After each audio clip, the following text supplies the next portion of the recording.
अफगानिस्तान में जो कुछ हो रहा है ना, वो वैसा बिल्कुल नहीं है जैसा हमें नजर आता है।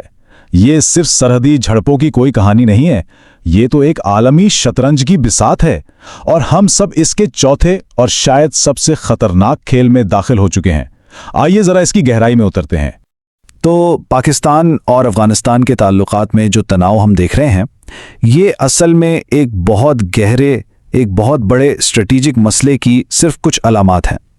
असल कहानी, असल खेल तो इस सतह के बहुत नीचे खेला जा रहा है। और वो कहानी है एक नए ग्रेट गेम की, एक आलमी स्ट्रैटेजिक मुकाबला जिसमें अमेरिका, चीन, रूस, भारत, कतर और मुत्तहिदा अरब अमीरात जैसी बड़ी ताकतें अपने अपने मफादात के लिए अपने अपने मोहरे आगे बढ़ा रही हैं। तो आइए पहले हिस्से की तरफ। एक खुफिया खेल। ये कोई आमने सामने की जंग नहीं है, बल्कि ये साए में खेला जाने वाला खेल है, जहां असल खिलाड़ी और उनके असल मकासद दोनों ही छुपे हुए हैं। अमेरिकी स्टेट डिपार्टमेंट के एक साबिक तजियाकार है मारून बैनबाम। वो कहते हैं कि इन दोनों मुल्कों को अलग अलग नहीं देखा जा सकता। ये दोनों एक बहुत बड़ी इलाकाई शतरंज की बिसात पर सिर्फ दो मोहरे हैं, जहां हर एक चाल का असर पूरे खित्ते पर पड़ता है। अब बात करते हैं सारे खेल की बुनियाद की, और वो है हार्टलैंड थ्योरी। ये एक सदी से भी पुरानी जियोपॉलिटिकल थ्योरी है, लेकिन हैरान की बात यह है कि आज भी दुनिया की बड़ी ताकतें इसी के उसूलों पर चल रही हैं। जरा सोचिए, 1904 में एक बरतानवी जोग्राफियादान सर हलफोर्ड मैकिंडर ने यह नजरिया पेश किया था, और कमाल की बात यह है कि ये एक जुमला आज तक आलमी ताकतों की खारजा पॉलिसियों की बुनियाद बना हुआ है। तो ये थ्योरी है क्या? बहुत सादा लफ्जों में ये कहती है कि यूरेशिया का जो मरकजी हिस्सा है, जिसे हार्टलैंड कहा जाता है, वो दरअसल दुनिया का कंट्रोल सेंटर है। जिसका भी इस पर कंट्रोल होगा, वही दुनिया की सबसे बड़ी ताकत बनेगा। और इस आलमी बिसात पर अफगानिस्तान की हैसियत क्या है? वो इस हार्टलैंड का दरवाज़ा है, और पाकिस्तान इस दरवाजे का चौकीदार है।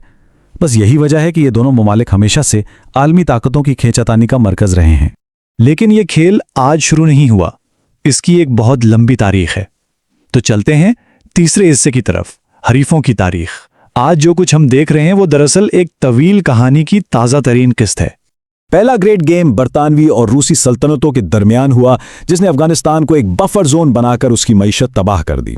फिर आया दूसरा ग्रेट गेम अमेरिका और सोवियत यूनियन के बीच, जो सोवियत यूनियन के खात्मे पर खत्म हुआ। और फिर तीसरा अमेरिका की तारीख की सबसे लंबी जंग, जिसका अंजाम तालिबान की वापसी पर हुआ। तो पैटर्न बिल्कुल साफ है, हर खेल का नतीजा सिर्फ एक है, लामहदूद तबाही।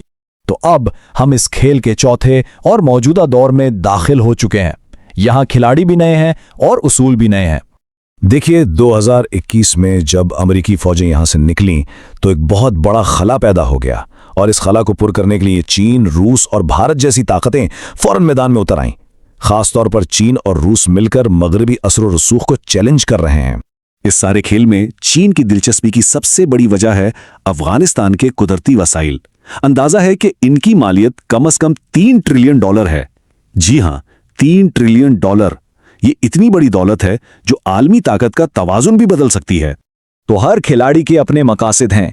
चीन को मादनियात चाहिए, भारत खित्ते में अपना असर और रसूख बढ़ाना चाहता है, रूस खामोशी से अपने मफादात देख रहा है, और भले ही अमेरिका यहां से चला गया हो, इसकी नजरें भी यहां की कीमती धातों पर लगी हुई हैं।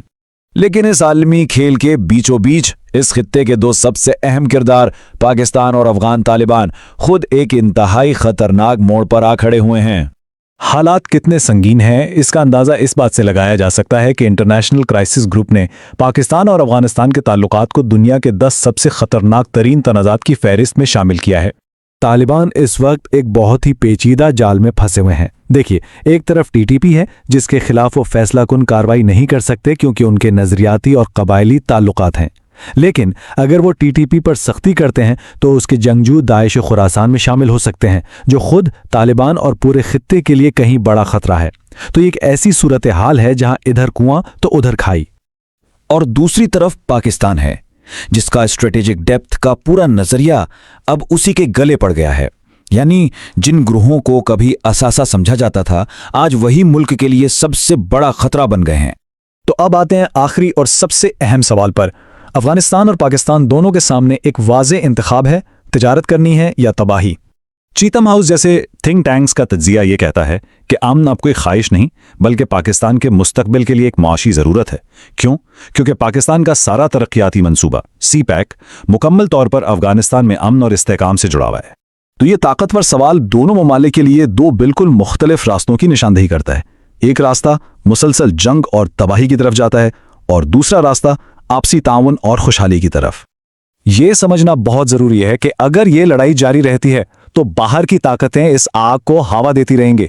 वो हथियार भेजेंगे, पैसा भी भेजेंगे, लेकिन इस सब की कीमत सिर्फ और सिर्फ यहां के अवाम अपनी जानों से अदा करेंगे।